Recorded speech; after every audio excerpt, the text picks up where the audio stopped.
Welcome to the Summit for Wellness podcast, where we help you climb to the peak of your health. And now, here is your host, Brian Carroll.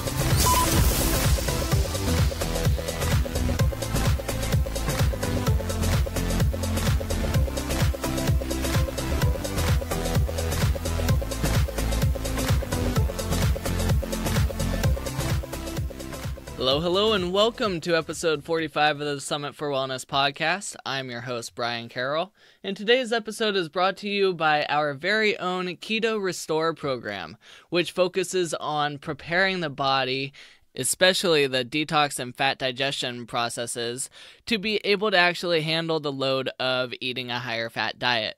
We've had a few hundred people going through our beta program, and the results have been absolutely amazing. So if you want to learn more about the Keto Restore program, go to summitforwellness.com/keto.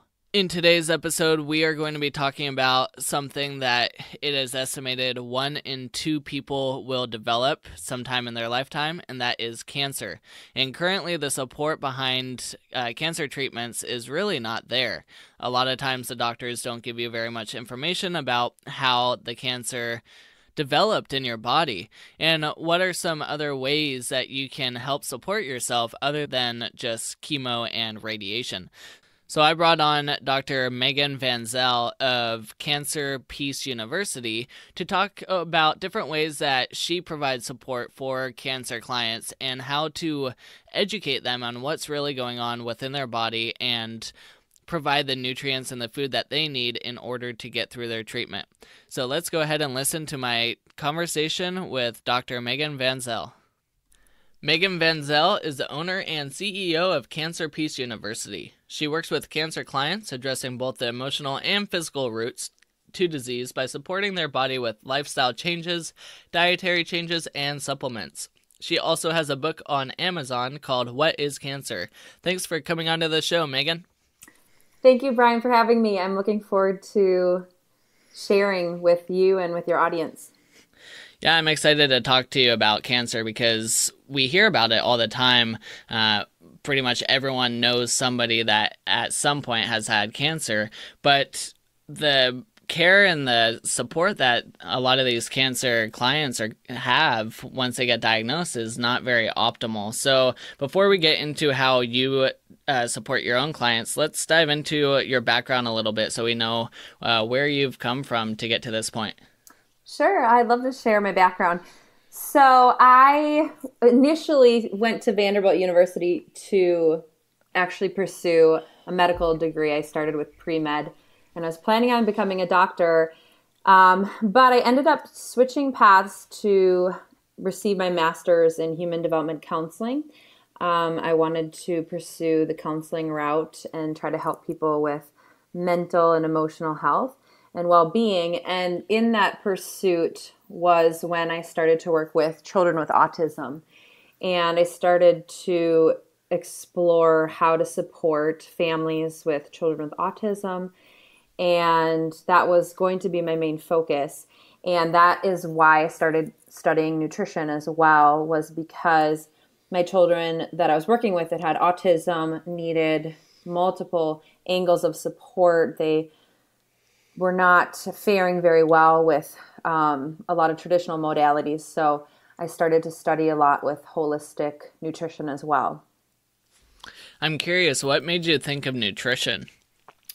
I was working with a family that had a child that was severely autistic to the point where he had lost his ability to speak, and he had a pretty severe prognosis. And their family was trying every possible modality. And I would go with to the chiropractic appointments, to the music therapy appointments. She had cleaned out her entire kitchen to have all non-toxic cleaning products and organic, unprocessed foods.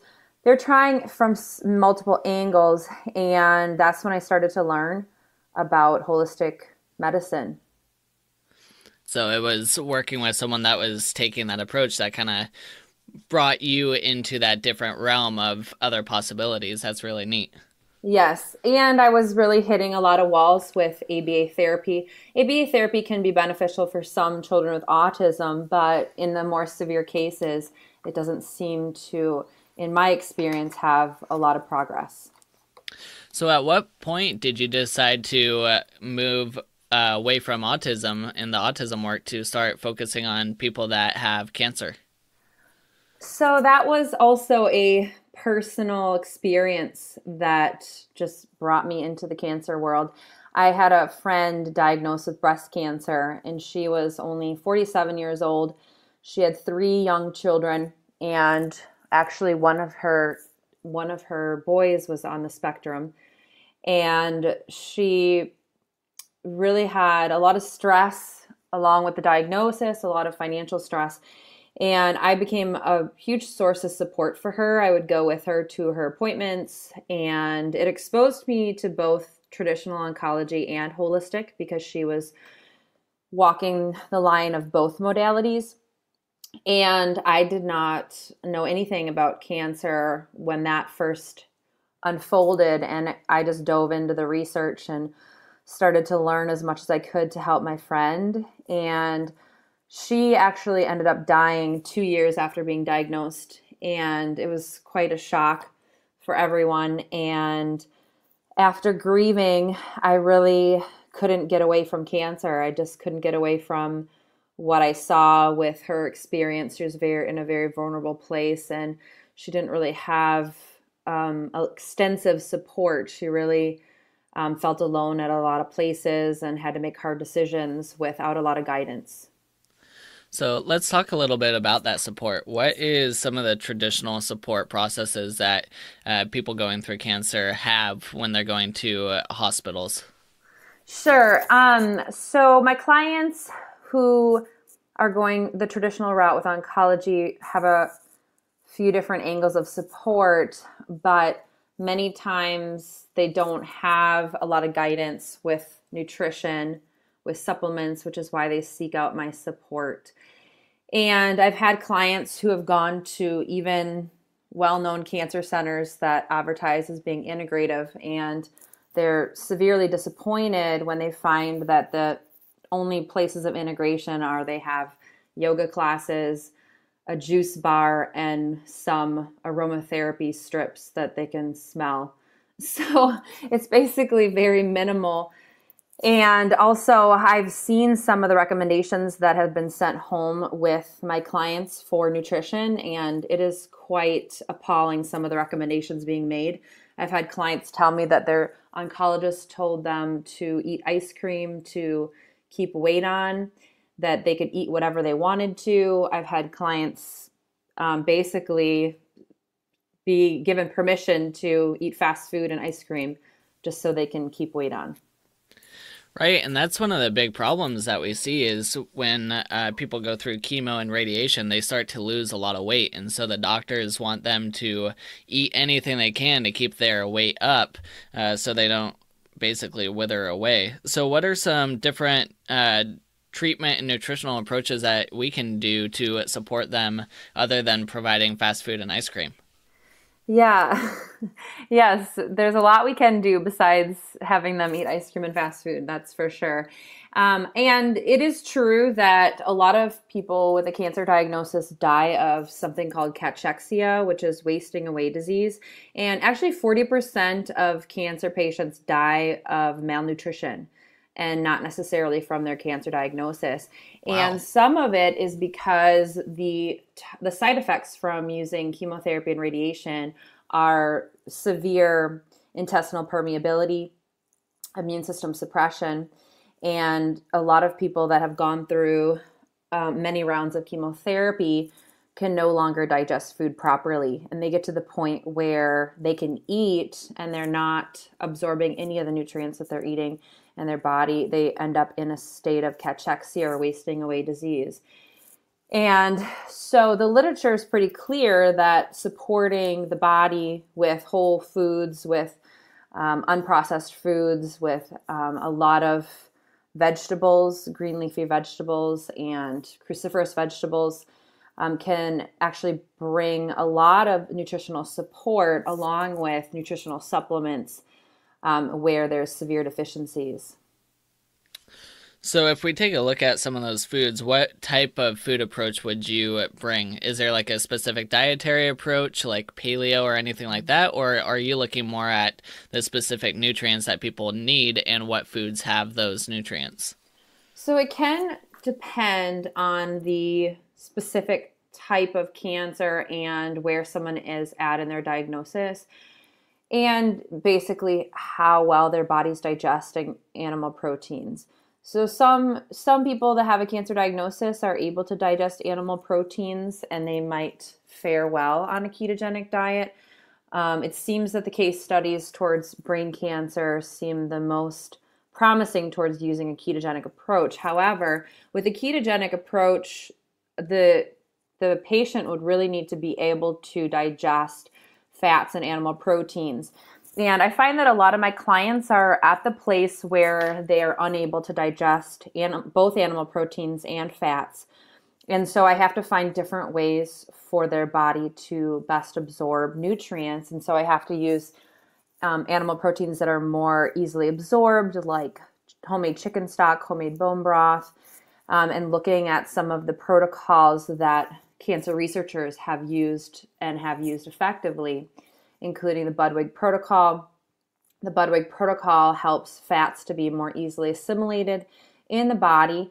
And Dr. Joanna Budwig discovered that cancer patients had a green tinge to their blood. She was intrigued by the fact that every single patient she was working with in her cancer research had that green tinge to their blood and had severe deficiencies, and especially deficiencies in oxygen in their blood. And part of the reason why there was deficiencies in oxygen in the blood, Dr. Johanna Budwig discovered, was because they had a severe deficiency in essential fatty acids. And the essential fatty acids in the body help to create healthy cell membranes. And in order for the cell membranes to pull in oxygen, it needs to be made of electron-rich fatty acids, but a lot of people with cancer were unable to digest and assimilate those fatty acids. They had issues with liver congestion, with bile formation, and the bile was not sufficient in emulsifying fats and assimilating them into the cell membranes. And so basically, Dr. Johanna Bodwig created a protocol that allows for essential fatty acids to be better assimilated. And so really a lot of my clients need specific approaches that help their body to better assimilate nutrients and to reverse major deficiencies. And what Dr. Joanna Budwig found was when she was able to reverse major deficiencies, the green tinge in the blood would go away. They would end up having a more radiant, vibrant red blood, like obviously we're supposed to have. Yeah, that's really interesting because, when people are on chemo and radiation, they're getting pumped full of all these chemicals. So obviously the liver is going to be very overloaded. And like you were mentioning, then that makes the whole process of being able to digest fats and detoxify very difficult for the body. So if we're taking a look at the whole digestive process and the digestion is getting compromised because of the treatment, are you putting people on whole food type of meals, or do you utilize more like digested foods, probiotics, or anything like that, or even blended meals to get these nutrients into people? Sure, and it depends on the stage and the progression of the disease. So I definitely have had clients that are in specific places of progression and stages of cancer where we're working more with homemade soups, smoothies, juices, and things that are basically more easily assimilated.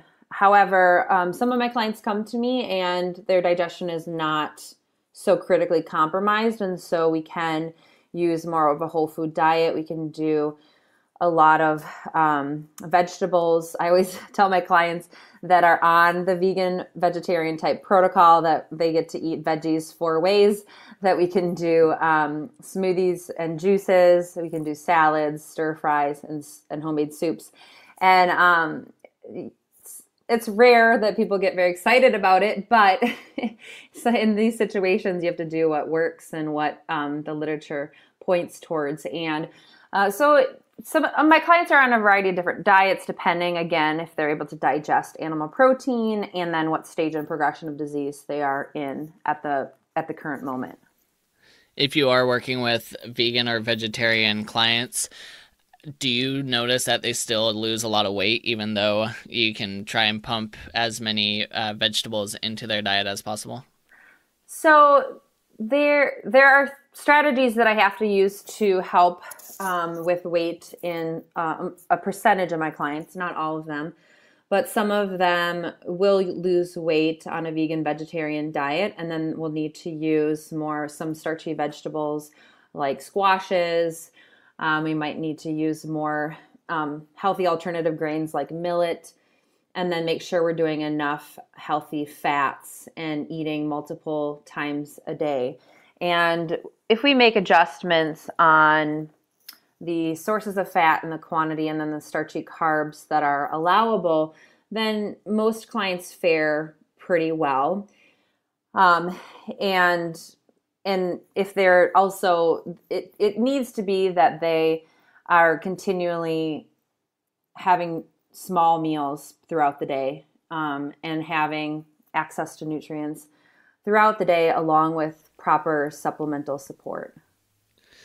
And with the supplemental support, are you using traditional supplements, or do you refer out for IVs or a combination of the both? It's usually a combination of both. So a lot of my clients I will send to IV clinics where they can get IV infusions of specific vitamins that are necessary for their specific type of cancer and for the support that they need. And then there'll be a lot of supplements that I will recommend from reputable companies that are easily assimilated as well, that can help reverse some major deficiencies correlated with cancer. Are there some pretty common types of supplements that you prescribe or recommend to most of your clients, or is it very dependent upon the type of cancer? There's some variability depending upon the type of cancer, how the cancer progresses. The people that come to me that have a cancer diagnosis that are more endocrine related and even fueled by hormones like estrogen or progesterone will need a different support than clients that are not having a cancer of the endocrine system, that are not related to the fueling of hormones in the body. And so those supplements can vary. And it also depends on any previous or prior diagnoses. So some clients will come to me and they have type 1 diabetes and type 2 diabetes prior to being diagnosed with cancer. And the reality is that people that have diabetes are 3 times as likely to develop cancer than those that do not have diabetes. And so we're looking at a variety of different supplements that may or may not be required depending upon previous diagnoses, and then also the type and the expression of the cancer, of where the tumors are located. But there are, and then also a lot of times there will be specific testing depending upon the deficiencies and finding out which supplements are a higher priority for a client. I find that a lot of my clients need liver support because there's severe liver compromise. A lot of my clients have methylation issues where they're not detoxifying properly, and so we need to use supplements that target the liver. Many times my clients have severe deficiencies in minerals, and the mineral deficiencies will cause a lot of stress on the endocrine system and even thyroid gland. And then we need to target specifically more on the thyroid gland and mineral deficiencies. Yeah, the mineral deficiencies makes a lot of sense because it takes a lot of digestive power to break down minerals to actually be able to use them. Yes. So seeing the mineral deficiencies, I'm sure, is extremely common. Yes. Mm-hmm. Let's shift gears a little bit. Are there any specific glands or organs in the body that, if they are dysfunctioning, can they be a cause of cancer, or is it more likely that cancer is causing issues or dysfunctions in the glands? So cancer is a systemic disease. And before we knew a lot about cancer and how it progresses and how cancer develops in the body, cancer was treated as a local disease. The first approach to cancer was surgery. It was simply cut out the lump or the tumor and you're good to go.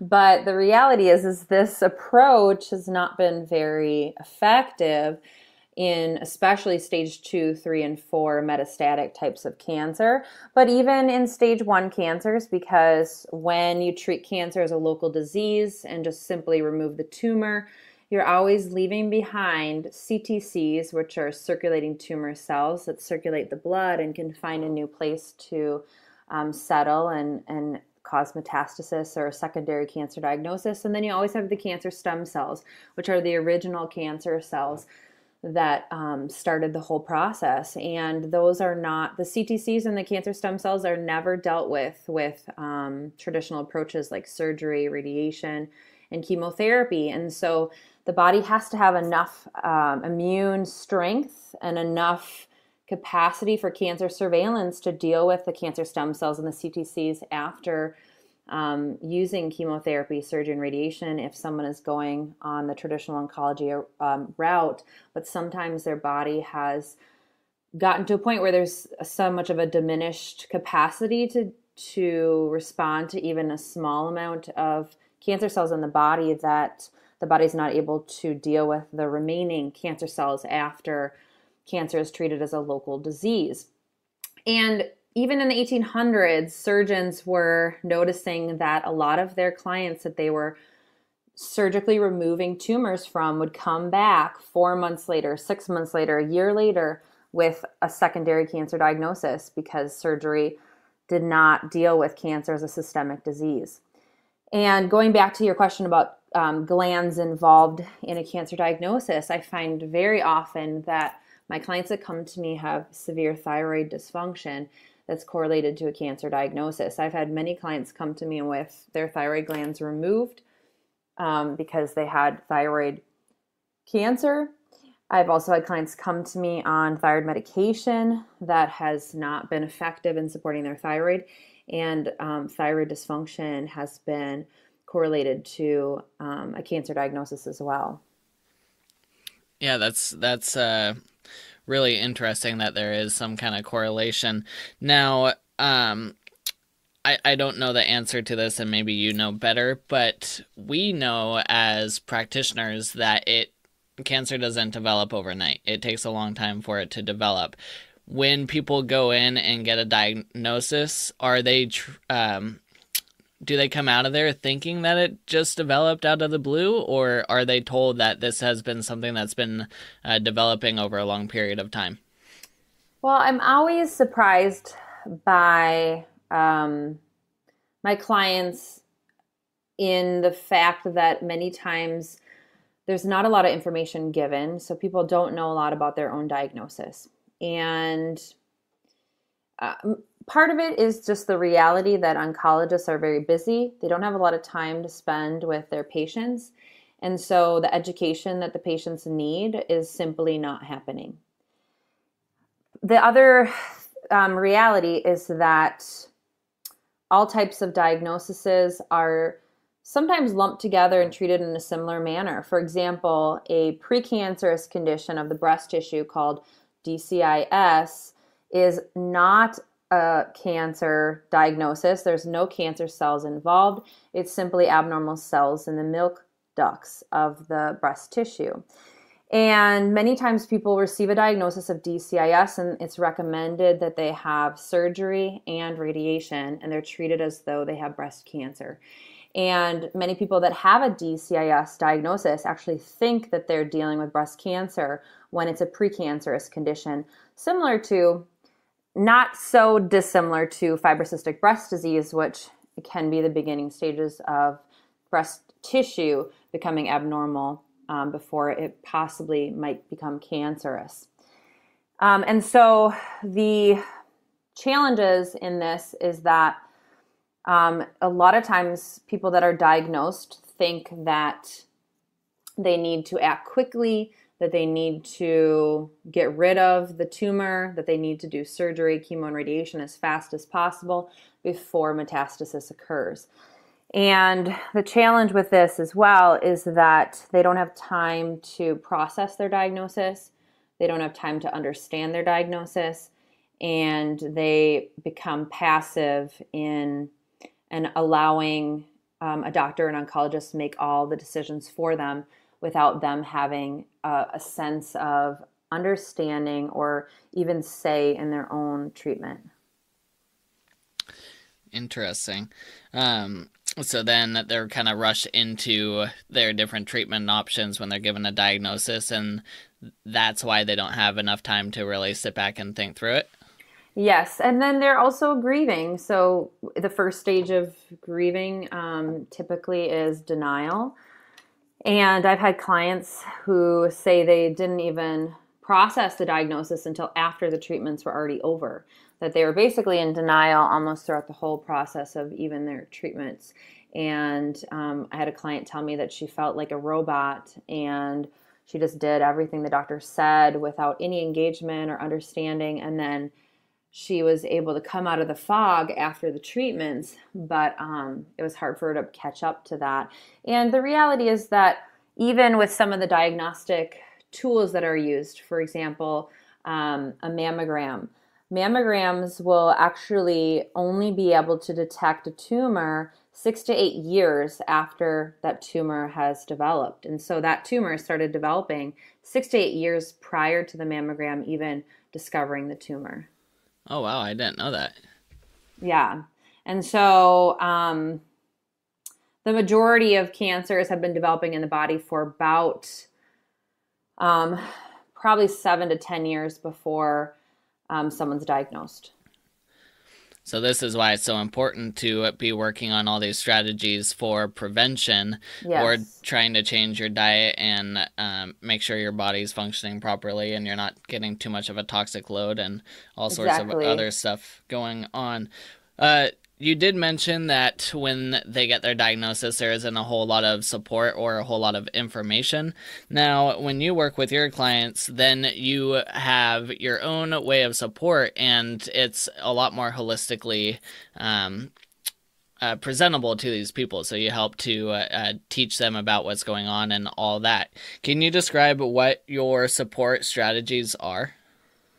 So, yes, I'd love to share with you. So I created an online educational platform called Cancer Peace University. And basically, it's 11 modules of educational videos answering the question, what is cancer, from 11 different angles, treating cancer and looking at cancer like a systemic disease, and looking at the different aspects that are critical for someone to understand with their diagnosis. And so all of my clients will go through my Cancer Peace University video classes so that they can become very much involved in their own diagnosis and their own treatment choices that they make, so that they're aware of the different factors that contribute to both health and disease in the body, specifically with cancer. So education is key. I found that early on when I started working with my clients with cancer, I had a client that had a breast cancer diagnosis. And typically people make treatment choices based on hearsay, based on one person they knew that was successful. They have a vague idea of what they did and they just want to replicate it, but they don't really know the details of what the person did. So my client that I was working with that had a breast cancer diagnosis, she basically said, well, one person that I know that's still alive did some chemotherapy and then did holistic approaches with supplements and dietary changes. So that's why I decided to do the both approaches. She started off really not knowing a lot about her diagnosis, but we went through a lot of education through our sessions, and she was committed to understand the details of her diagnosis. And she had one day where she had a light bulb go on, and she said, now I understand why I developed cancer. in my body. And she started to become even more involved. She became even more proactive in the choices she was making. And she started to have more success. And I realized that my clients need to understand their diagnosis so they can make the best possible treatment choices. So this is why I created Cancer Peace University. And so my clients in between sessions will go through the videos of Cancer Peace University. Step by step, they'll ask any questions in our sessions about the videos. And then I'll be making dietary recommendations, lifestyle change recommendations, supplemental recommendations. I will basically be informing them on their choices in different scenarios and giving them options of other resources, of holistic cancer doctors that can support, of IV clinics, of ways to monitor their progress. And then because of my background in counseling, I also address the emotional roots to cancer. With a lot of my clients, some of my clients are not ready to dive into that, but a lot of my clients do want to address unresolved emotional trauma from their childhood. They also want to address relational conflict and even considerations of some of the characteristics in their personality that have actually allowed for cancer to develop in their body. Is this for people who are local to you, or do you do this all across the states? So I'm actually, most of my clients are out of state. I have a small handful of clients that are local in Minnesota, but the majority of my clients are either out of state, or actually I have a client right now in Australia. So I'm now starting to become worldwide. I really will work with anyone that I'm able to connect with online over the internet. The internet's given us a lot of access to do video calls and conference calls. So I do a lot of video calls and conference calls with my clients, and I'm able to send them their protocols and get them all the information that they need in that manner. So I'm sure there's a favorite story with one of your clients that you would love to share. Can you tell us about one of your clients that has gone from diagnosis to wherever you would consider to be successful? Yeah, I have a lot of favorite clients. So this question is hard for me because most of my clients become very near and dear to my heart. But I would say that one of my clients that found a lot of success came to me and was really already proactive in her health. She had already done a lot with her diet and didn't know where the cancer diagnosis was coming from. She had a uterine cancer diagnosis. And basically through working with her, we made more changes in her diet. She added in a lot of supplements, and I educated her on her cancer diagnosis. And then we dove into the emotional roots, and we discovered that she had a major trauma of sexual abuse in high school, and that was unresolved. And she was able to resolve it through identifying and working through some of the trauma associated with that situation. And she had physical responses. She actually went home and was became physically ill and was throwing up. And she basically in 2.5 months, she had a cancer-free report from her oncologist, which we were very excited about. And she felt that the emotional trauma that she dealt with was a big part of her success. That's amazing. Yeah. Yeah, it's pretty incredible. People don't realize how much the emotional side can really impact your health. Yes. They don't. So do you have any daily routines that you do to just to have prevention on your own self, like your own self-care? Yes, I do a lot. And I do a lot. So I'll share a couple secrets that I would say that make a big difference for me. But one of the habits that I started in college was I started a habit of meditation and prayer in the morning. And at that point, I was dealing with a lot of anxiety and panic attacks, and realized that my life was too on the go. I was too much in the striving, performance type mentality.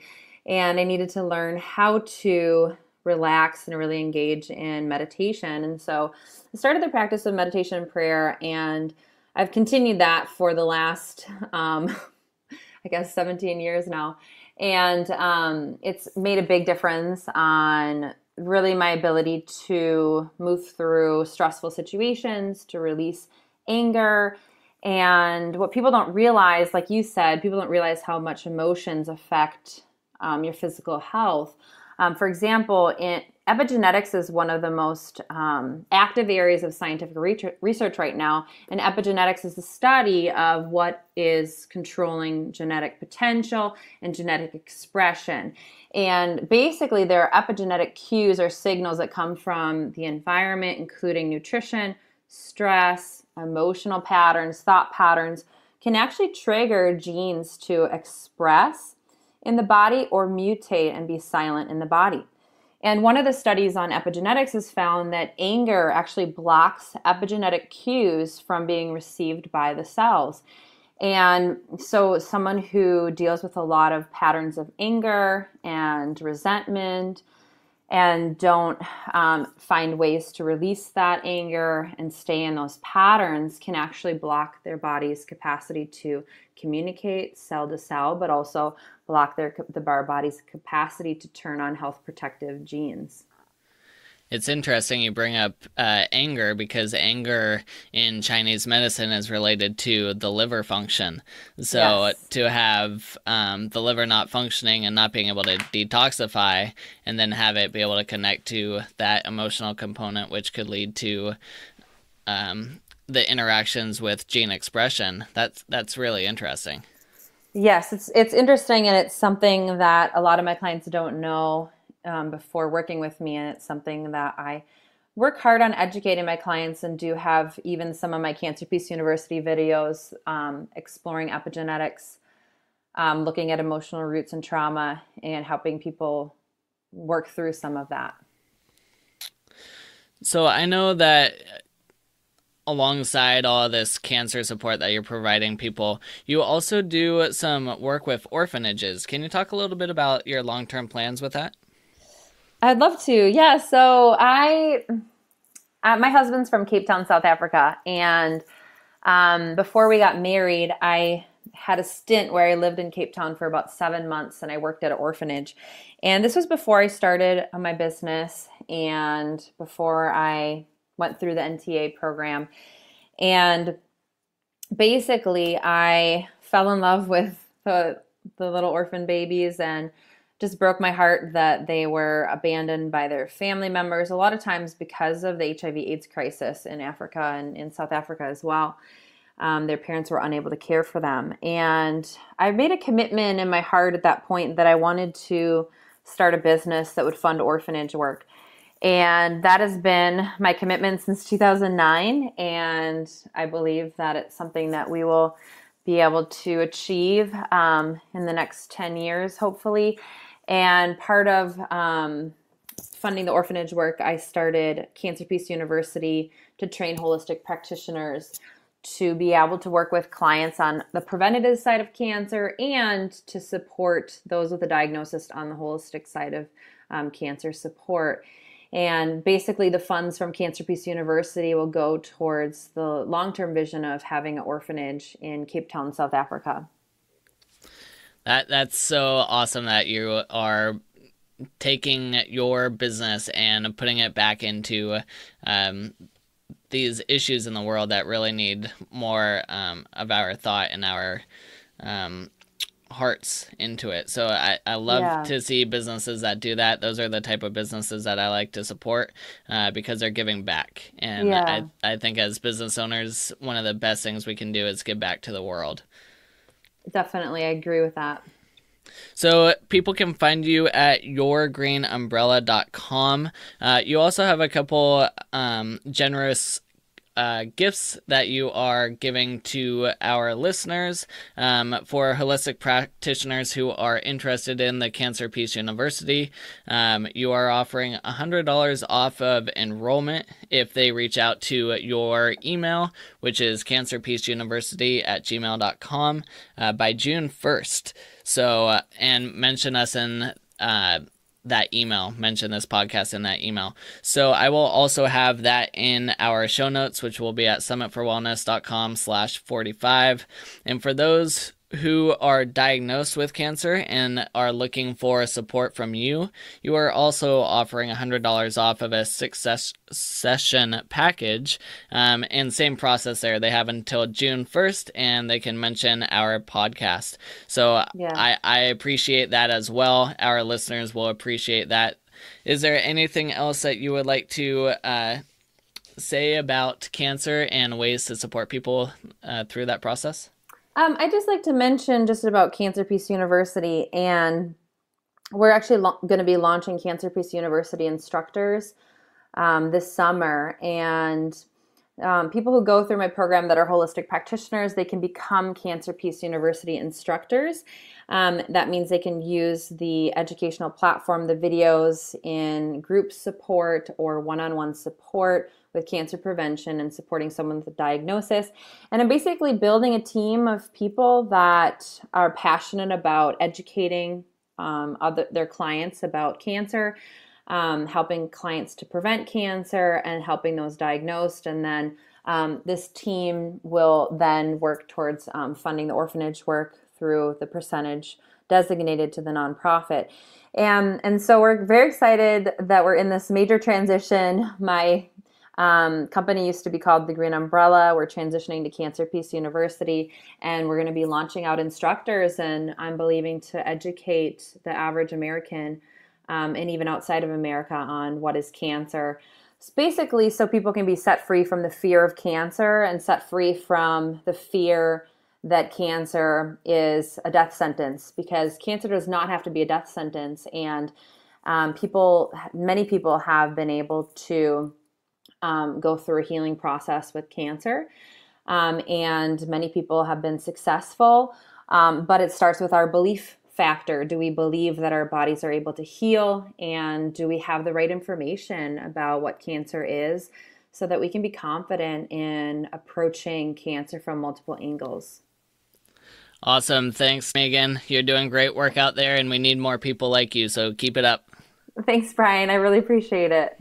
And there you have it. I love that there's people out there that are supporting people who have been diagnosed with cancer in many different ways, including nutrition and the emotional component, because there's so many people that get the diagnosis and then they're just in a daze and they have no idea what to do and they don't get the support that they need. So I love that Megan is doing that. I also am a huge fan that she has a purpose behind her business and that she gives back to the orphanages, and money that she brings into her own business is going back to supporting the world. If you haven't noticed, we also do that with Summit Integrative Wellness. We provide a lot of support to the outdoors industry and to local charities and local communities, especially those with kids. So I love businesses that have a purpose.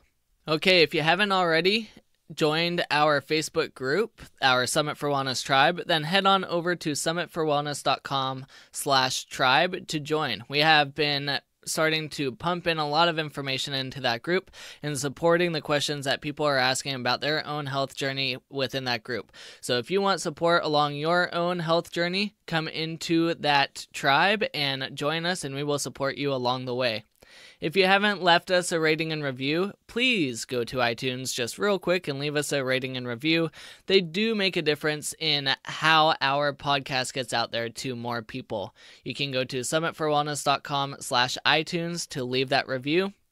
Next week, we have on a special guest, the paleocardiologist, Dr. Jack Wolfson, to come on to talk about different ways to prevent heart disease other than throwing a statin at every single patient that comes through his doors. So that will be coming out next Tuesday, so be on the lookout for that. Keep climbing to the peak of your health, and we will see you next time.